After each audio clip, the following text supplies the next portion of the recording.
Básicamente mi sección va a ser esta primera parte y quería comenzar proponiéndoles un ejercicio de optimismo mirando al pasado, una cosa un poco extraña. Pero me gustaría que pensaran por un segundo dónde estaba América Latina hace 20 años. Y si uno ve este primer gráfico, dónde estaba América Latina hace 20 años, algunas de las cifras que nos dijeron hace un momento que podrían ser unas cifras muy malas, como tener el 29% de la población en la pobreza, no se ven tan mal cuando hace 20 años era casi el 46% de la población. Si uno analiza esto en otros indicadores para demostrarles algunas razones por las cuales mirar al pasado a veces puede ser optimista para ver América Latina, ve que no solo la pobreza, sino la pobreza extrema en América Latina se redujo considerablemente.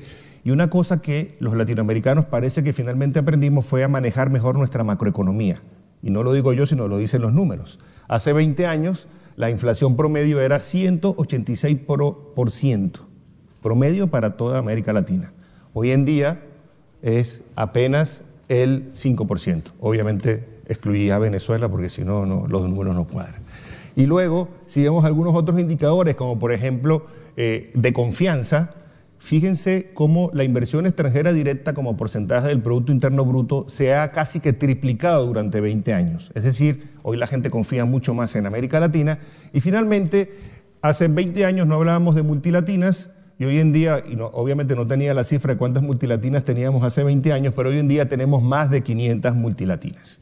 Y hay algunos otros indicadores que a veces nos cuesta un poco más reconocer, como por ejemplo el funcionamiento de los sistemas judiciales, que estemos en democracia, que algunas instituciones han mejorado, falta camino por recorrer, pero yo creo que son todos factores para ser relativamente optimista de que los jóvenes hoy que tienen 20 años, en 20 años podrán presentar algo parecido a este y esperamos que con datos muy positivos. Ahora bien, ¿en qué entorno se maneja América Latina? Como dijo Mario y como dijo Guillermo, es un entorno muy complejo. No solamente a América Latina le está yendo mal, a todo el mundo le está yendo mal. Y esto se representa en una región que está extremadamente expuesta a choques externos, en un choque externo bastante fuerte para todos. Digamos, no vamos a entrar en detalle en todos los factores, muchos de ustedes los conocen, pero el hecho de que ahora tengamos Trumponomics en Estados Unidos, ¿no? Que han habido cambios importantes, no solamente lo que todavía no ha hecho, sino lo que ha anunciado que va a hacer, y han tenido unos efectos devastadores, por ejemplo, en el caso mexicano, en términos de devaluación del peso y en términos de las expectativas de inversión en esos mercados. Pero además, obviamente, en un mundo que está creciendo poco, una región que ha apostado por abrirse al mundo, no son tampoco tan buenas noticias, porque cada vez hay menos que vender afuera. Y una cosa que vale la pena destacar, y aquí sí, lamentablemente no nos ha ido muy bien, es que este choque externo que le está dando a todo el mundo emergente, en particular ha sido muy severo en América Latina. De hecho, América Latina es la región emergente donde el crecimiento ha sido más afectado por este megachoque global. Y en este sentido, y de eso se trata el informe, tenemos que mirar por qué nuestro crecimiento depende tanto de factores externos y mucho menos de factores domésticos. Y por eso creo que pensar estos temas de juventud, productividad, etcétera, como Ángel nos mostrará más adelante, son fundamentales para poder pensar en un futuro más promisorio, en el cual las decisiones de qué le va a pasar a nuestra población estén más en manos de los latinoamericanos y no en manos de Trump y otras personas en el resto del mundo. Ahora bien, en estas circunstancias, en donde un continente depende tan enormemente de dos cosas, depende de más, pero voy a destacar dos muy importantes: el precio de las materias primas, principalmente en América del Sur, y los flujos de capitales, muy importantemente los de Estados Unidos, tendemos a ver estos megaciclos. Y ahora, y tal vez esto también son razones para ser optimistas, estamos saliendo del último ciclo muy negativo de 6 años de desaceleración continua y aparentemente vamos a ver luz al final del túnel. Esto también hay que tomarlo con un poco de cuidado porque en muchos foros en esta misma casa siempre decimos que no hay una América Latina, sino hay muchas Américas Latinas. Y aquí no puede ser más cierto, porque lo que explicaba que América Latina estuviera decreciendo y cayendo tenía nombre y apellido. Se llamaban Brasil, Argentina, Venezuela y Ecuador. porque eran los países que, representando casi más del 50% del PIB, estaban teniendo contracciones muy importantes y estaban arrastrando el producto del resto de la región. Hoy en día el futuro se ve mejor porque precisamente Brasil y Argentina están aparentemente, digamos, con Brasil uno nunca sabe, pero pasando la página, y las perspectivas de crecimiento económico para este año y para el año siguiente se ven mucho más halagadoras, con lo cual la región debería empezar a mostrar tasas de crecimiento positivas. Pero esta misma heterogeneidad que el otro 50% explica, que son aquellos países, por ejemplo, que incluyen a la Alianza del Pacífico, que incluyen a los países del Caribe, que incluyen a los países de Centroamérica, lo interesante es mirar que estos países han sufrido básicamente el mismo choque externo que el resto, pero ellos siguen creciendo. Digamos, siempre decimos que no son tasas de crecimiento, como decía Guillermo, para tirar cohetes, porque no son suficientes para seguir reduciendo la pobreza y la desigualdad de una manera sostenida y continua, pero sin embargo creo que son buenas noticias que países que antes sufrían estos choques externos con crisis de balanzas de pago, con grandes devaluaciones, estén manejando mucho mejor la macroeconomía y además puedan mostrar tasas de crecimiento de 2, 3, 4% en medio de la que está cayendo. Y yo creo que eso muestra mucho la madurez desde el punto de vista macroeconómico que ha tenido la región. Una de las características que mencioné anteriormente ha sido un fenómeno relativamente nuevo que tiene que ver con el estancamiento del comercio global, que tiene mucho que ver también con el cambio de modelo de China, ¿no?, de producción, y que también afecta a América Latina. ¿Por qué? Porque en los años buenos, en el famoso quinquenio dorado de América Latina, en que las tasas de crecimiento sobrepasaron el 5% anual, básicamente esto se explicaba porque podíamos vender muchos más commodities a altos precios a China. Una vez que China deja de crecer del 10% anual y empieza a tener tasas normales, entre comillas, del 6%, entonces ya está, tanto la demanda como los precios de los commodities no vuelven a ser los mismos que antes, y esto también explica un poco la dinámica del comercio mundial, porque China ha decidido apostar por un modelo diferente en el cual va a apostar por más consumo interno y por más crecimiento hacia adentro en lugar del tradicional crecimiento hacia afuera, y esto ha sido otro de los choques externos que le ha dado muy duro a América Latina. Y la consecuencia ha sido esta: han visto que los precios han caído y no se han recuperado a los niveles que teníamos previo al primer boom. Y el otro factor importante ha sido la salida de capitales de América Latina. Parte de esto explicado obviamente porque en lo que las tasas de interés empiezan a aumentar en los Estados Unidos, saben que no hay nadie más cobarde que un inversionista.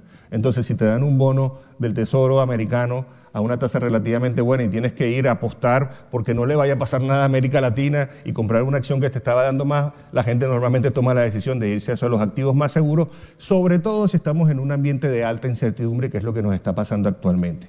Y a pesar de que parte de esta incertidumbre, porque las perspectivas económicas de América Latina están mejorando, ha desaparecido, y vemos que al final de la curva estamos empezando a ver otra vez entradas de capitales. Estas entradas de capitales, lo que sí podemos decir de este gráfico es que son bastante volátiles, digamos, depende mucho de lo que llamaba Keynes los animal spirits, ¿no? Depende de cómo se sientan los inversionistas, ellos estarán entrando o no. Y esta lámina, que la verdad que después que la terminamos nos dio mucho miedo, porque la verdad es que tratamos de recoger en una sola lámina todos los posibles factores que podrían tener impactos negativos sobre el entorno internacional, desde el terrorismo, pasando por riesgos geopolíticos, por las presiones populistas y proteccionistas, las divergencias monetarias entre Europa y Estados Unidos, la transición en la Unión Europea y el Brexit. Y pare usted de contar, obviamente esto no solo va a producir más incertidumbre, sino que probablemente, como muestran las cifras de los rendimientos o los spreads de las principales bonos y acciones latinoamericanas, va a tener bastante volatilidad. Y básicamente la única recomendación que le podemos dar a los macroeconomistas latinoamericanos es que sigan haciendo bien su trabajo y utilicen las herramientas que tienen a su disposición para poder capear el temporal que tiene que ver con esta tremenda volatilidad que produce un mundo tan incierto como el que nos ha tocado experimentar en estos momentos. Y con referencia a esto, lo que ha pasado en la historia de América Latina es que nosotros, como aprendimos a hacer un poco la tarea macroeconómica, cuando tuvimos un mega shock parecido a este, no tan fuerte como mejor dicho, mucho más fuerte que este, que fue el shock de Lehman Brothers entre 2008 y 2009, Finalmente, los economistas latinoamericanos nos sentimos muy felices porque podíamos usar las teorías que se utilizaban en el Atlántico Norte, que nunca las pudimos utilizar, que era aquello que llamaban, y nosotros nunca lo entendíamos, las políticas contracíclicas, ¿no? Y las políticas contracíclicas era que cuando estabas en un bache negativo o malo, tenías que utilizar las herramientas a tu disposición, como por ejemplo aumentar el gasto público, o sea, lo contrario al austericidio, o obviamente temporal y respetando los equilibrios fiscales, o utilizar la política monetaria para poder expandir el crédito y también expandir la inversión. ¿Qué ha pasado ahora? Ese espacio lo utilizamos, y yo diría que bastante bien en el 2008-2009. Lamentablemente, algunos países no lograron recogerlo a tiempo, por lo cual han estado teniendo que hacer ajustes fiscales adicionales, y obviamente cuando empiezas a tener presiones inflacionarias, que fue lo que pasó en América Latina después de ese momento, tampoco puedes usar con tanta libertad las tasas de interés para incentivar la inversión. Y esto es un poco lo que nos indica es que el margen de política macroeconómica todavía existe, pero es un poco más limitado del que tuvimos hace algunos años. Eso también aplica en particular a la política fiscal, donde la buena noticia para América Latina es que tiene una deuda sobre PIB, deuda externa, relativamente baja, en promedio en el orden del 40%, que cuando uno compara esto con deudas externas sobre el PIB mayores al 100%, da como un cierto respiro, pero sin embargo la tendencia ha sido por esta política contracíclica de los últimos años a que esta deuda ha tendido a aumentar, y además las posiciones fiscales no se han visto tan favorecidas. Y ustedes saben que el problema de esta situación es que cuando tienes que hacer un ajuste fiscal con los desafíos de desarrollo que tiene América Latina, se te complica la vida, porque eso significa cortar gastos importantes, por ejemplo en infraestructura o en otras cosas donde necesitamos apostar para poder generar el crecimiento interno. Eso me lleva ya casi al final de la presentación de esta primera parte, que es que si queremos crecer de manera sostenida en el largo plazo y con esfuerzo doméstico, la apuesta tiene que estar, aquí aparece capital físico y capital humano. A mí me gusta siempre agregar uno más que está muy relacionado con el capital humano, pero que tiene que ver con la tecnología y con la ciencia, porque, esta trilogía de buen capital humano, buena ciencia y tecnología, la capacidad de apoyar a la gente para que haga emprendimientos, pero emprendimientos de calidad y no de supervivencia, y tener buena infraestructura para aumentar el comercio dentro de la misma región, pero también apoyar a que el comercio pueda ir a otras partes, es fundamental para que América Latina se pueda desarrollar.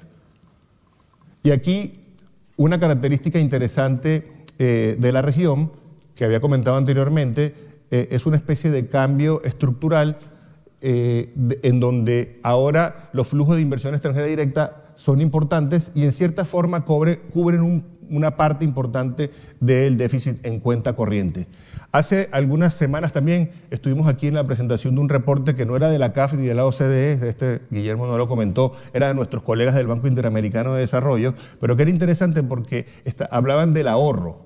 Y una de las cosas del ahorro y de las conclusiones de ese reporte que a mí me parece importante traer a colación en este momento es que obviamente cuando uno ahorra solamente el 17% del PIB, es muy difícil invertir más del 17% del PIB. O sea, lo ideal sería tratar de ahorrar por encima del 20% del PIB, y los gurús del crecimiento dicen que eso debería ser el 25% del PIB, no a lo asiático que es más del 30%, pero necesitas ahorrar. Y uno de los problemas es que América Latina depende muchísimo del ahorro, pero del que no es de él, es del ahorro externo, de la inversión extranjera directa y de los flujos de capital. Y parte de este reporte, y me parece muy lógico, es cómo poder generar más ahorro doméstico para poder hacer este financiamiento, y un poco tenemos la experiencia asiática que habla en este sentido. Y la palabra clave es productividad. Es por lo que tenemos que apostar, es por la transformación productiva. Son todos estos ingredientes que destacamos una y otra vez cuando hablamos de América Latina: más y mejor infraestructura, más y mejor educación, más y mejor ciencia y tecnología, y más y mejor posibilidades de que nuestras multilatinas puedan ser jugadores a nivel mundial. Aquí me gustaría solamente, aprovechando que tengo aquí al director para Iberoamérica, del trabajo que ha estado haciendo España y nos sentimos muy complacidos en la CAF de poder apoyar ese trabajo, de utilizar la productividad como una de las variables que puede definir la ayuda al desarrollo de la que comentaba Mario, porque yo creo que ahí hay un espacio muy importante de colaboración, de aprendizaje y de buenas prácticas, y por eso yo creo que esta apuesta por la productividad no solamente doméstica, sino también con la ayuda de las agencias que tienen que ver con el desarrollo en el largo plazo es fundamental para América Latina. ¿Por qué? Porque la única manera en que nosotros podamos preservar lo que América Latina ha ganado en estos 20 años, que es haber reducido la pobreza, no solo la total, sino la extrema, y en cierta manera, muy tímidamente, reducir la desigualdad, solamente se puede hacer si estas personas consiguen empleos dignos, empleos justos y empleo que les permita tener un mejor nivel de vida. Y no estar, como las clases medias vulnerables, saltando de la pobreza a la clase media una y otra vez, porque eso la verdad no es la vida que nosotros deseamos para los habitantes de la región. Y siendo una región, como Ángel nos va a comentar, que es una región joven, que es una región que tiene además un potencial, porque a pesar de que yo en todos los foros que voy me dicen que América Latina se está envejeciendo, está bien, eso son 20 años más, pero todavía no está envejecida, es la oportunidad de seguir aprovechando la cresta de la ola del bono demográfico y apostar por los jóvenes como motor de crecimiento hacia futuro. Y el último tema que quería comentar es el tema de cómo hacemos esto. Siempre a los economistas nos critican porque venimos acá y damos las recetas y nunca decimos, siempre nos preguntan el cómo se hace. Y la verdad es que en América Latina la única forma de hacer esto es que la gente se lo crea. Y para que se lo crea, tiene que creer en sus instituciones. Lamentablemente, en el escenario actual que tenemos, no creemos mucho ni en los partidos políticos, ni creemos mucho en la manera en que se está conduciendo la política en nuestros países. Tenemos que rescatar esto, tenemos que hacer que se creen consensos y tenemos que formular apuestas de largo plazo que nos ayuden a tener una mejor posición para podernos desarrollar y para tener un futuro mejor, sobre todo para estos jóvenes que están llegando ahora. Muchas gracias.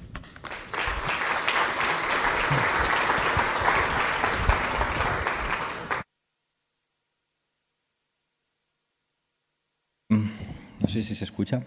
Muy buenos días y como siempre, muchísimas gracias por invitarnos a compartir con ustedes este informe. Es para mí un triple lujo. El lujo de poder coordinar pues, casi 20 personas de las 3 instituciones que hemos estado trabajando todo el año. Entonces, aquí somos portavoces de realmente mucho conocimiento de otros colegas. Un lujo porque eso permite pues, tener también muchas relaciones, muchos contactos con otros colegas que han participado y que han enriquecido, desde luego, el informe, muchos de ellos que están aquí. Y también un lujo porque cada edición del Perspectivas Económicas de América Latina, como saben, cambia de tema. Entonces, esto permite que aprendamos, ¿no? Entonces, nos convertimos un poco en expertos o mini expertos del tema cada año y eso siempre es de agradecer, ¿no? Este año toca el tema de jóvenes, de la juventud y simplemente para ilustrarlo, llevamos mucho tiempo, llevamos décadas hablando del bono demográfico, ¿no? Hablando de cómo las sociedades jóvenes tienen una oportunidad de crecer más que las envejecidas. Y lo que vemos de la situación de América Latina es que el bono es hoy, ¿no? Nunca, en ningún momento de la historia de América Latina, salvo que haya alguna sorpresa que no prevén los demógrafos, va a haber tantos jóvenes en América Latina como hay hoy. 1 de cada 4 ciudadanos en América Latina, más de 160 millones de personas. Por tanto, esto es ya de por sí una justificación para, si queremos aprovechar el bono y traducir el bono en desarrollo económico, traducir el bono demográfico en afrontar ese triple reto de aumentar la productividad, fortalecer la inclusión social y fortalecer la gobernanza, bueno, el momento es hoy, ¿no? ¿Cómo están los jóvenes en América Latina? Pues 6 de cada 10 jóvenes en América Latina, según nuestras estimaciones, están o estudiando o trabajando en el sector formal de la economía o las dos cosas, ¿no? Es lo que esperaríamos de aquellos latinoamericanos que tienen entre 15 y 29 años. Sufrimos bastantes presiones por nuestros jefes, tanto Guillermo, Mario, de ampliar el tramo de edad, pero desafortunadamente la juventud, según los expertos, acaba a los 29 años. Yo también quise empujarlo un poco, no lo logré. Para no volver. Exacto. Entonces, si nos centramos en aquellos latinoamericanos que tienen entre 15 y 29 años, pues 6 de cada 10 están en esa situación, pero 4 de cada 10 no están ni estudiando, ni trabajando, ni capacitándose, ni están trabajando en el sector formal de la economía. 2 de cada 10 latinoamericanos hoy, jóvenes, 33 millones, ni estudian, ni trabajan, ni se capacitan, y 31 millones están trabajando, pero en el sector informal de la economía. Por tanto, hay una parte de este bono demográfico que ya hoy en día no estamos aprovechando. Este reto de inclusión de los jóvenes, para empezar, tiene una dimensión de género, ¿no? Ha habido avances notables en la cobertura educativa y en la educación de las mujeres, pero desafortunadamente 6 de cada 10 jóvenes mujeres en América Latina no participan en el mercado de trabajo, ¿no? Estas son brechas que vemos en otros países también de más ingreso, pero son brechas demasiado elevadas que sin duda pues, explican parte de la desigualdad en la región. Y hay otra dimensión que tiene el reto de la inclusión de los jóvenes en América Latina, que es la dimensión de nivel socioeconómico. Hemos analizado cuál es la situación de los jóvenes en función del hogar en el que viven, en función del nivel socioeconómico del hogar en el que viven, si es un hogar pobre, es decir, con menos de $4 al día, si es un hogar de esta clase media vulnerable o si es un hogar de clase media consolidado. Pues si los latinoamericanos que viven en hogares pobres, 7 de cada 10 o son informales o ni estudian, ni trabajan, ni se capacitan. Es decir, esta brecha de inclusión es, desde luego, una brecha que vemos en los hogares de menor ingreso, ¿no? Pero es una brecha que vemos también en esta clase media vulnerable, ¿no? Parte de las buenas noticias que hemos tenido en la región de reducción de la pobreza ha sido a la vez que se ha mantenido el hecho de que 4 de cada 10 latinoamericanos están en esta clase social que no es ni clase media consolidada ni pobreza. Es una situación de vulnerabilidad que se ve en la inserción de los jóvenes, ¿no? Si eres un joven en un hogar vulnerable, pues la mitad de ellos o ni estudian, ni trabajan, ni se capacitan, o trabajan en el sector informal de la economía, ¿no?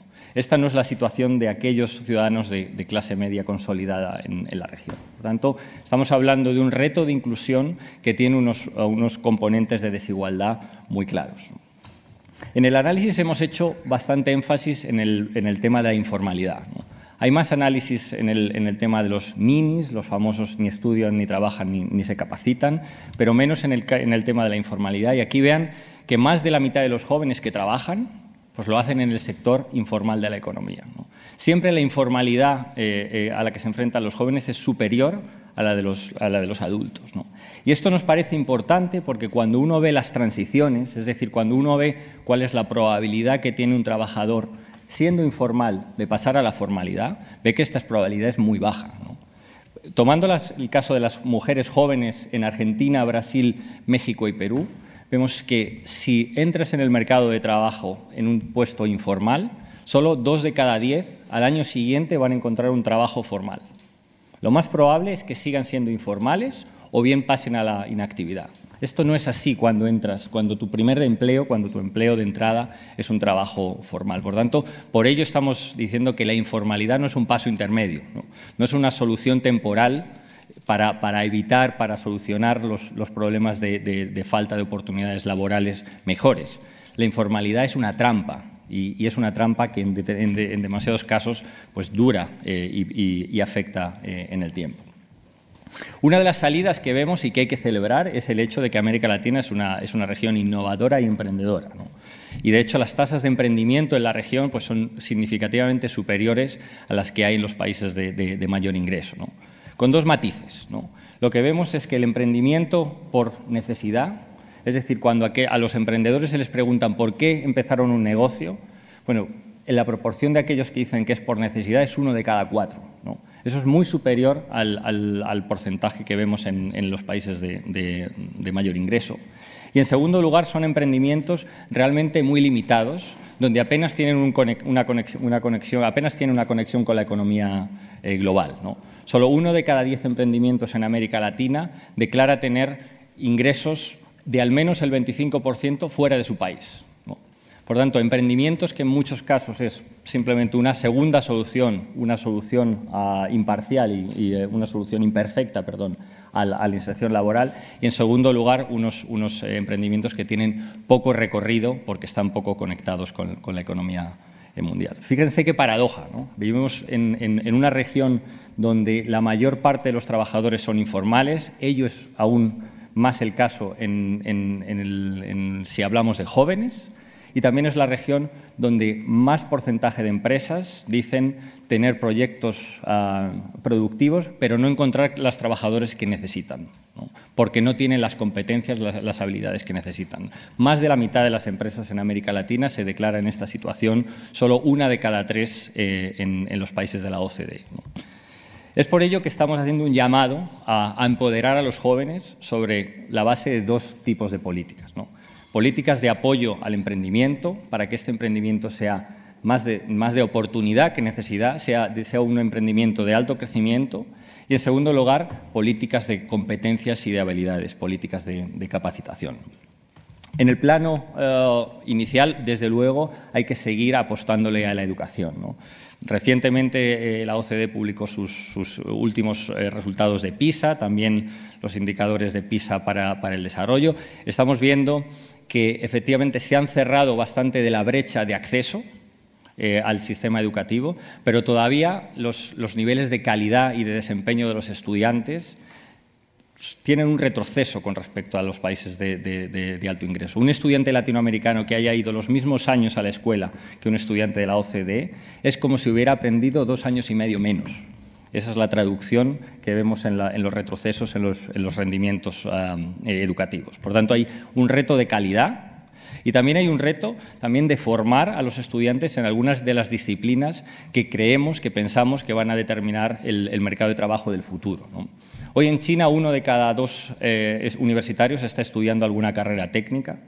En América Latina es 1 de cada 5, ¿no? México, que es el país de la región con mayor proporción de estudiantes en estas disciplinas técnicas, apenas llega a 1 de cada 3. Por tanto, estamos viendo una región que en 2050 va a tener en torno a 25 millones de ingenieros, frente a China, solo China, va a tener 100. ¿no? En un mundo, 100 millones. Por tanto, en un mundo en el cual la competencia es global, creemos que hay que seguir fomentando la educación. Pero la educación lleva mucho tiempo, ¿no? Las políticas educativas son unas políticas de invertir hoy para tener los réditos en los próximos 10, 20 años y por ello creemos que hay que seguir fomentando todos los estudios técnicos y estudios vocacionales que todavía esos benefician a relativamente pocos estudiantes en América Latina. Parte de la solución es asegurar la fuente de financiamiento, ¿no? Lo que vemos es que, en promedio, los programas de capacitación para los jóvenes en América Latina cuentan con unos recursos que son inferiores a los que se cuentan en los países de la OCDE. Con las Américas Latinas, pero realmente hay un reto de asegurar el financiamiento de estos programas, pero no todo es financiamiento, ¿no? En el informe que les aconsejo que lean aquellos interesados en estas políticas, hemos revisado los 20 estudios de impacto que hay para 15 programas de capacitación de jóvenes en América Latina. Son programas que hoy están funcionando, para los cuales se tiene algo de evidencia, ¿no? ¿Qué es lo que funciona en América Latina? Es decir, ¿cuáles son los programas que generan mayores salarios y mayor permanencia en el nivel de empleo? Pues son aquellos que están unidos con algún mecanismo de inserción laboral, es decir, de encontrar la vacante para el cual el programa se está diseñando. Son aquellos que además tienen prácticas en empresas y son aquellos que además están basados también en estudios de demanda, es decir, el sector productivo ha opinado sobre cuáles son los skills, las competencias y las habilidades que necesitan.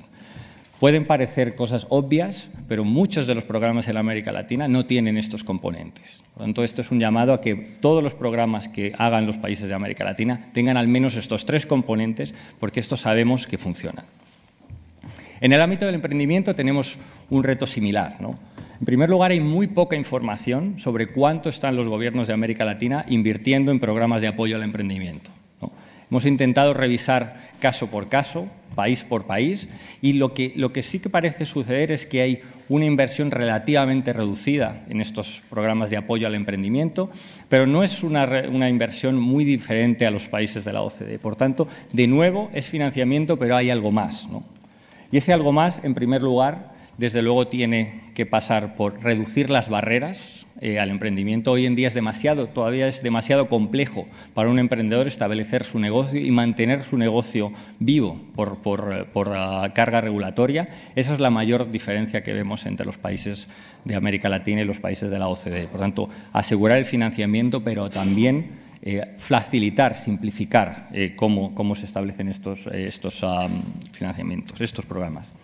Hemos hecho el mismo ejercicio. Hemos revisado los 15 programas que hay más importantes de apoyo al emprendimiento juvenil en América Latina y hemos analizado qué objetivos tenían y qué componentes, ¿no? El primer comentario es que los programas de emprendimiento en América Latina tienen demasiados objetivos, ¿no? Con un programa no podemos solucionar aumentar el emprendimiento, la formalización, los ingresos, la creación de empresas, el bienestar psicosocial y la desigualdad territorial. Son demasiados objetivos los que se plantean en muchos casos para estos programas, ¿no? Y cuando entramos en los componentes, lo que sí que vemos es que hay un componente claro que funciona, es tener un financiamiento adecuado, pero más importante o tan importante como eso es la capacitación para la gestión empresarial. Muchas veces el emprendedor es su primera iniciativa de trabajo y también pues, tener una serie de mecanismos de conexión del emprendedor con las grandes empresas, ¿no? En todos los países de América Latina, y como se ha destacado con la extensión de las multilatinas, hay empresas conectadas con la economía global, ¿no? ¿Por qué no intentar incentivar, conectar a estos emprendedores, que son emprendedores por ahora de impacto limitado, con estas redes más amplias? Entonces, en resumen, creemos que vamos un poco más allá en términos de recomendaciones, destacando en el ámbito educativo pues, políticas, por supuesto, de apoyo a los estudiantes con más problemas, pero sobre todo políticas de capacitación que permitan cerrar esta brecha entre las empresas que tienen un proyecto productivo y los trabajadores que están trabajando en el sector informal o que están trabajando con un emprendimiento por necesidad porque no encuentran esas vacantes para las que podrían estar capacitados, ¿no? Ese es uno de los ingredientes. El segundo, obviamente, es en el lado del emprendimiento, seguir apostándole a tener financiamientos adecuados, pero tan importante como ello es programas de mentoría y de capacitación empresarial y programas que permitan a estos emprendedores estar más conectados con las grandes empresas que todos los países de América Latina tienen, ¿no?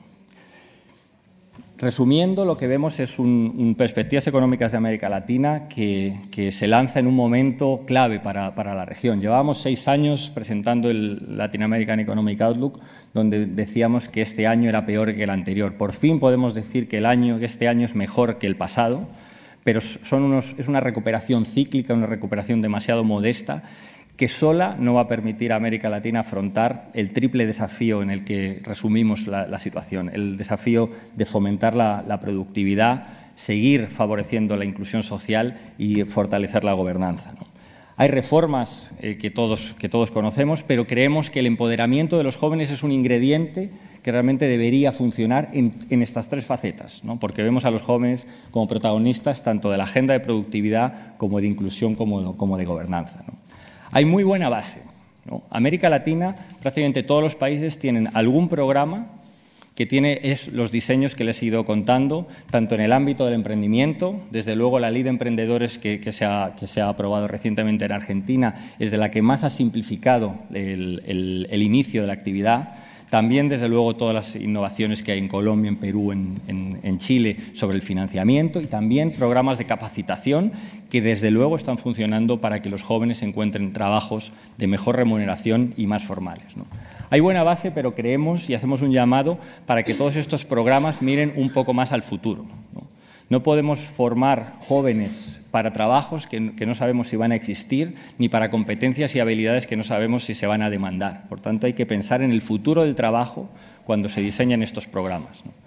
Hay que pensar en el futuro de las ciudades, donde hoy en día en todas las capitales de América Latina hay emprendedores sociales que están ideando proyectos porque sus servicios públicos no están funcionando del todo bien, ¿no? ¿Cómo canalizamos todo el esfuerzo de ese emprendimiento para mejores políticas públicas, para que tengan más impacto? Creemos que es otra de los componentes de la agenda.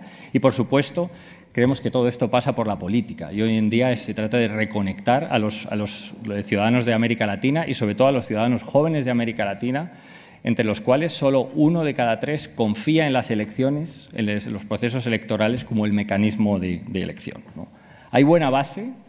Hay que mirar al futuro, pero sobre todo creemos que hay mucho que ganar, ¿no? Simplemente hemos hecho un ejercicio muy simple, ¿no? ¿Cuál sería el impacto económico que tendría en América Latina si se empodera a los jóvenes y aquellos que trabajan en el sector informal de la economía pasan al sector formal? Y aquellos que ni están trabajando, ni estudiando, ni capacitándose, encuentran un trabajo con un nivel salarial relativamente decente, ¿no? Pues hemos estimado que ello implicaría un impacto directo sobre la economía de la región de entre 3 y 4 puntos del PIB, ¿no? América Latina, si lograra empoderar de una manera efectiva a sus jóvenes, ganaría un Ecuador inmediatamente en términos de economía, ¿no? O ganaría en unos 10 años un Chile o ganaría en 35 años un Colombia. Estamos hablando de que hay mucho que ganar con estas políticas de apoyo a la capacitación y al emprendimiento, y son unas políticas que creemos que hay que aplicar y que se puede, ¿no? Muchísimas gracias.